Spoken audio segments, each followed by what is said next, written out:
श्री विष्णु पुराण चतुर्थंश अध्याय 5 निमि चरित्र और निमि वंश का वर्णन।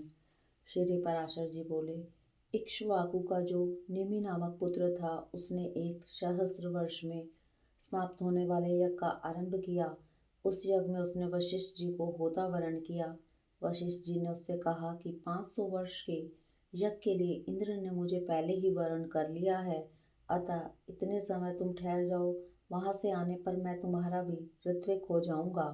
उनके ऐसा कहने पर राजा ने उन्हें कुछ भी उत्तर नहीं दिया। वशिष्ठ जी ने यह समझकर कि राजा ने उसका कथन स्वीकार कर लिया है, इंद्र का यज्ञ आरंभ कर दिया। किंतु राजा निमि भी उसी समय गौतम आदि अन्य होताओं द्वारा अपना यज्ञ करने लगे। देवराज इंद्र का यज्ञ समाप्त होते ही मुझे निमि का यज्ञ कराना है, इस विचार से वशिष्ठ जी भी तुरंत ही आ गए। उस यज्ञ में अपने होता कर्म गौतम को करते देख उन्होंने सोते हुए राजा निमि को यह शाप दिया कि इसने मेरी अवज्ञा करके संपूर्ण कर्म का भार गौतम को सौंपा है, इसलिए यह देहहीन हो जाएगा। सोकर उठने पर राजा निमि ने भी कहा, इस दुष्ट गुरु ने मुझसे बिना बातचीत किए अज्ञानता पूर्वक मुझ सोए हुए को शाप दिया है, इसलिए इसका देह भी नष्ट हो जाएगा। इस प्रकार शाप देकर राजा ने अपना शरीर छोड़ दिया। राजा निमि के शाप से वशिष्ठ जी का लिंग देह मित्रा वरुण के वीर्य में प्रविष्ट हुआ और उर्वशी के देखने से उसका वीर्य स्खलित होने पर उसी से उन्होंने दूसरा देह धारण किया। निमि का शरीर भी अति मनोहर गंध और तेल आदि से सुरक्षित रहने के कारण गला सड़ा नहीं, बल्कि तत्काल मरे हुए देह के समान ही रहा। यज्ञ समाप्त होने पर जब देवगण अपना भाग ग्रहण करने के लिए आए तो उनसे ऋत्विक गण बोले कि यजमान को वर दीजिए।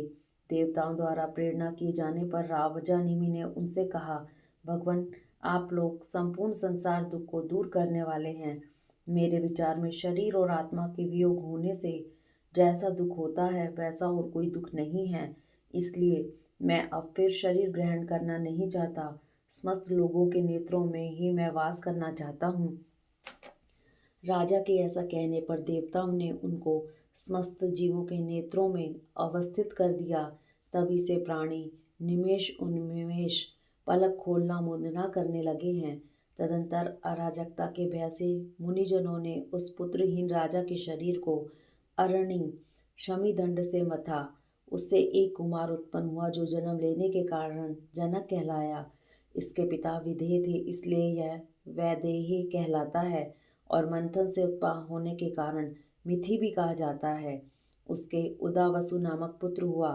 उदावसु के नंदीवर्धन, नंदीवर्धन के सुकेतु, सुकेतु के देवरात, देवरात के वृदुक्त, वृदुक्त के महावीर्य, महावीर्य के सुधृति, सुधृति के धृष्टकेतु, धृष्टकेतु के हर्यश्व, हर्यश्व के मनु, मनु के प्रतीक, प्रतीक के कृतरथ, कृतरथ के देवमीढ़, देवमीढ़ के विबुध, विबुध के महाधृति, महाधृति के कृतरात, कृतरात के महारोमा, महारोमा के सुवर्ण रोमा, सुवर्ण रोमा के हस्व रोमा और हस्व रोमा के शीरध्वज नामक पुत्र हुआ। वह पुत्र की कामना से यज्ञ भूमि को जोत रहा था। उसी समय हल के अग्रभाग में उसके सीता नाम की कन्या उत्पन्न हुई। शीरध्वज का भाई सांकाश्य नरेश कुशध्वज था। शीरध्वज के भानुमान नामक पुत्र हुआ।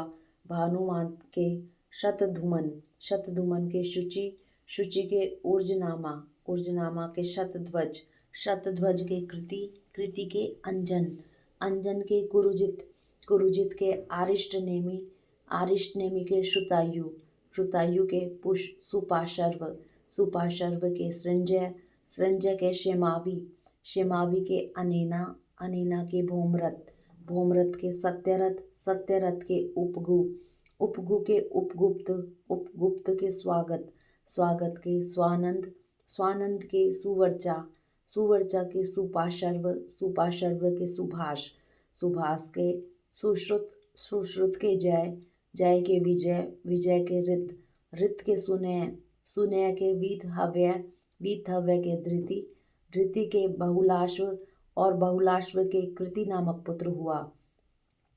कृति में ही इस जनक वंश की समाप्ति हो जाती है।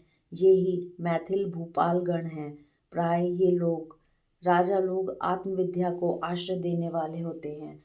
इति श्री विष्णु पुराणे चतुर्थंचे पंचम अध्याय।